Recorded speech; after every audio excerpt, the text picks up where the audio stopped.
धारिता। कैपेसिटेंस जो है वो एक तरह से कैपेबिलिटी है। जैसे एग्जाम्पल के लिए हम लोग, मैंने अभी आपको टंकी का एग्जाम्पल दिया था कि टंकी में पानी भर रहे हैं, तो टंकी कितना पानी स्टोर कर सकती है, वो उसकी कैपेसिटी है।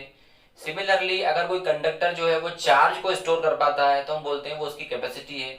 हालांकि जो कैपेसिटी वो सही मायने में जो है वो एनर्जी को स्टोर करने की रहती है, पर हम समझने के लिए ऐसा मान सकते हैं कि it is the capacity to store the charge. अब ये कैपेसिटी कहाँ से आई? तो अभी हमने जाना कि जब हम किसी भी कंडक्टर को चार्ज देते हैं तो उसका पोटेंशियल यानी विभव बढ़ता है।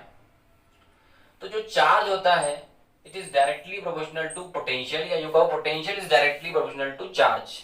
जितना ज्यादा हमने आवेश दिया उतने ज्यादा उसका विभव हो गया, उसका पोटेंशियल उतना ज्यादा हो गया। अगर हम इसको हटाते हैं तो एक कांस्टेंट लगता है सी। यहाँ जो कांस्टेंट आप देख रहे हैं सी, उसी को बोलते हैं हम कैपेसिटेंस या कैपेसिटी ऑफ कंडक्टर, चालक की धारिता। और सी होता है Q अपॉन V। Q जो है वो रहता है कूलॉम में, V होता है वोल्ट में। तो कूलॉम पर वोल्ट जो है उसको हम लोग मानते हैं फेरेड, और फेरेड को हम लोग F से शो करते हैं। ये एक साइंटिस्ट के नाम पर आधारित है और ये इसकी यूनिट है, उसके ऑनर में हमने यूनिट रखी है फैराडे के ऑनर में। तो फेरेड जो है वो धारिता की यूनिट है, कैपेसिटी की यूनिट है। कैपेसिटी को हम डिफाइन अगर करना हो तो आप देख सकते हैं इस फॉर्मूले से हम कर पाएंगे। अगर V की वैल्यू हम 1 वोल्ट कर दें तो ऐसी कंडीशन में C आपको मिल जाएगा Q।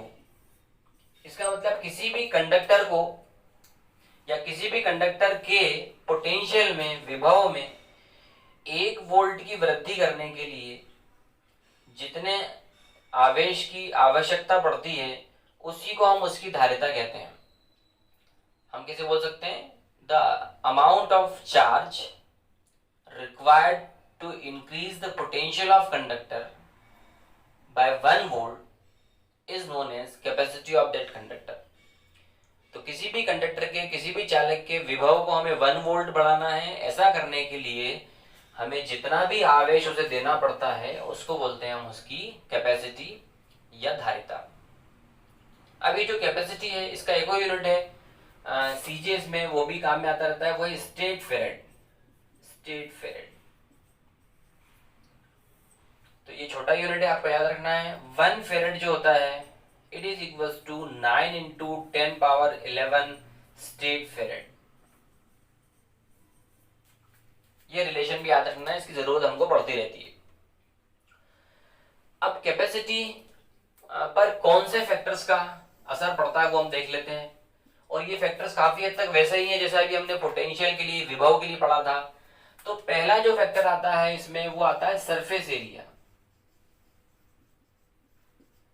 कई जगह पर इसको साइज भी लिखा रहता है, साइज और शेप ऐसा भी लिखा रहता है ना, उसका आकार और आकृति। और वैसे एक्चुअल क्या है वो सरफेस एरिया या पृष्ठ क्षेत्रफल। तो वही चीज है कि अगर छोटा कंडक्टर है, सरफेस एरिया उसका कम है, तो ऑब्वियसली वो कम चार्ज उसके ऊपर आ पाएगा, उसकी कैपेसिटी कम रहेगी, धारिता कम रहेगी। अगर हम बड़ा कंडक्टर लेते हैं जिसका सरफेस एरिया ज्यादा है तो फिर उसके ऊपर जो आवेश आने वाला है वो ज्यादा आवेश वो इकट्ठा कर पाएगा, उसकी कैपेसिटी ज्यादा रहेगी। तो सरफेस एरिया बढ़ाने से कंडक्टर की कैपेसिटी बढ़ती है।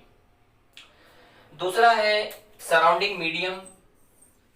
अगर हम किसी कंडक्टर को एयर में रखते हैं, हवा में रखा हुआ है हमने, उसकी कैपेसिटी C है।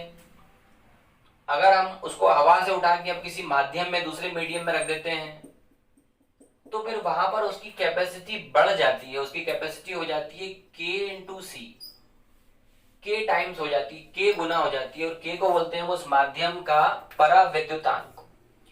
तो अभी हमने थोड़ी देर पहले विभव के लिए, पोटेंशियल के लिए पढ़ा था कि अगर हम किसी अलग माध्यम में कंडक्टर को, चालक को रखते हैं तो उसका विभव 1/k टाइम्स हो जाता है। लेकिन कैपेसिटी जो है उसकी वो K टाइम्स, K गुना हो जाती है। तीसरा है प्रेजेंस ऑफ अनचार्ज कंडक्टर, मतलब उसके पास में अनावेशित चालक अगर लाते हैं तो उससे भी कैपेसिटी पर असर पड़ता है। अभी हमने पढ़ा था कि कोई कंडक्टर है, उसको हमने पॉजिटिव चार्ज दे के रखा हुआ है और बहुत सारा चार्ज हमने दिया उसको, उसका पोटेंशियल मैक्सिमम हो गया। इस मैक्सिमम का मतलब ये कि इतना हो गया अब हम उसको और चार्ज दे ही नहीं पा रहे हैं। उसके पास में हम लोगों ने एक और मेटल की प्लेट ला के रख दी है, कंडक्टिंग प्लेट रख दी है, जो कि अनचार्ज्ड प्लेट है, अनावेशित प्लेट है, लेकिन इसकी वजह से इलेक्ट्रोस्टैटिक इंडक्शन हो जाता है, स्थिर विद्युत प्रेरण हो जाएगा। तो यहाँ पर ऋणावेश आ जाता है, यहाँ पर धनावेश आ जाता है। और हम जानते हैं कि ऋणावेश की वजह से इसका विभव कम हो जाता है, धनावेश की वजह से इसका विभव थोड़ा बढ़ जाता है। लेकिन धनावेश पीछे है, उसका प्रभाव कम है, तो उसकी वजह से विभव बढ़ने वाला नहीं, ज्यादा कम हो जाता है इसका विभव, इसका पोटेंशियल कम हो जाता है। और पोटेंशियल कम होने का मतलब है इसकी कैपेसिटी बढ़ जाती है। आप ये फॉर्मूला देखो, कैपेसिटी और पोटेंशियल का इनवर्स रिलेशन है। अगर पोटेंशियल कम हो रहा है तो कैपेसिटी बढ़ रही है। तो ऐसा करने से हम इसकी कैपेसिटी को बढ़ा सकते हैं। और एक और चीज हम देख लें कि अगर हम इसके पोटेंशियल को और ज्यादा कम कर पाए अगर, तो ऐसी स्थिति में हम इसकी जो कैपेसिटी है उसको और ज्यादा बढ़ा सकते हैं। तो इसके पोटेंशियल को और ज्यादा कम करने के लिए क्या जरूरी है, उसके लिए जरूरी है कि जो हम पॉजिटिव चार्ज देख रहे हैं ये अगर यहाँ से हट जाए तो इससे क्या होगा, इसका पोटेंशियल या विभव और ज्यादा कम हो सकता है। ऐसा करने के लिए हम क्या करते हैं, इसकी अर्थिंग कर देते हैं, इसको पृथ्वी से जोड़ देंगे और पृथ्वी में से इलेक्ट्रॉन्स निकलते हैं। वो इलेक्ट्रॉन्स इसके धनावेश को, पॉजिटिव चार्ज को न्यूट्रलाइज कर देते हैं, उदासीन कर देते हैं, निरस्त कर देते हैं। तो इसका धनावेश अगर खत्म हो गया तो अब इसका पोटेंशियल और भी ज्यादा कम हो जाएगा और पोटेंशियल कम होने से इसकी कैपेसिटी या धारिता और ज्यादा बढ़ जाएगी। तो इस तरह से हम कैपेसिटी और ज्यादा बढ़ा सकते हैं। अभी आप जो ये डिवाइस यहाँ देख पा रहे हैं, जो हमने यहाँ पर अर्थिंग वर्थिंग करके बना दिया है, इस डिवाइस को बोलते हैं हम लोग कैपेसिटर या फिर कंडेंसर। कैपेसिटर या कंडेंसर, इसको हिंदी में बोलते हैं हम लोग संधारित्र। तो ये जो डिवाइस हमने संधारित्र बनाया हुआ है, ये कैसी डिवाइस है कि इसके हेल्प से हम लोग बहुत ज्यादा अमाउंट में चार्ज और एनर्जी को स्टोर कर पाते हैं। चार्ज और ऊर्जा, आवेश और ऊर्जा को हम ज्यादा मात्रा में इकट्ठा कर सकते हैं। और इसके लिए हमको इस कंडक्टर का साइज भी बढ़ाने की जरूरत नहीं पड़ती, क्योंकि अगर हम वैसे देखें तो साइज बढ़ाने से, सरफेस एरिया बढ़ाने से ही कैपेसिटी बढ़ती है। तो यहाँ पर हमने कैपेसिटी बढ़ाने के लिए साइज पर ध्यान नहीं दिया, बल्कि उसके पास में एक अनचार्ज कंडक्टर ला के रख दिया, जिससे उसकी कैपेसिटी बढ़ गई है।